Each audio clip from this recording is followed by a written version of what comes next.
been over a decade since we've seen Nero and Dante, well, this Dante, and with Devil May Cry 5, Capcom appears to be going back to what fans know and love. There's a ton to unpack in this trailer, so let's get started. First off, yes, that is Nero, and yes, it sure still sounds like he's voiced by anime and video game voiceover veteran Johnny Young Bosch. Cheer up, crew cut. According to Hideaki Itsuno, Devil May Cry 5 takes place several years after the events of Devil May Cry 4, and in this shot of Nero's van, we actually see a neon Devil May Cry sign, which was gifted to Nero from Dante in the novelization of Devil May Cry 4. This menacing figure appears to be a new villain. But with that ominous mask and a demonic throne, one can't help but think that his identity might be some sort of surprise reveal deeper into the game. We see Nero revving up the Red Queen, which is nice to know that he hasn't traded in his signature weapon. And it also leads us to believe that the Exceed system from Devil May Cry 4 is going to be coming back.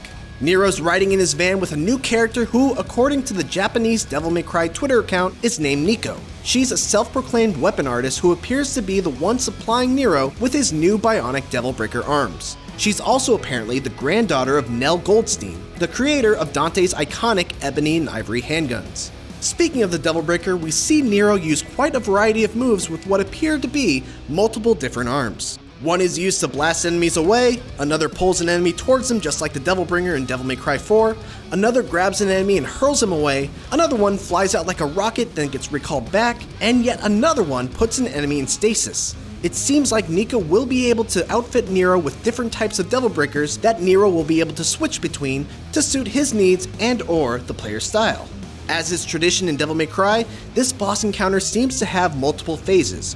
One which is fought outside, another inside a wrecked building, and another phase against a fiery and enraged version of the monster who eats cars with his stomach mouth and spits them out as molten rocks. Nero's girlfriend Kyrie gets name dropped as the trailer takes a turn for the dramatic, where we see the moment Nero loses his Devilbringer as it gets ripped out by a mysterious figure who is almost certainly Dante's brother Virgil.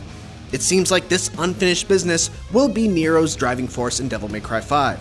And of course, to top it all off, we see Dante riding in on a motorcycle, which is interesting because Devil May Cry 2 ended with Dante riding to hell on a motorcycle.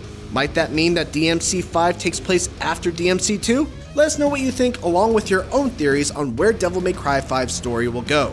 Thanks for watching, and for everything else, keep it right here on IGN.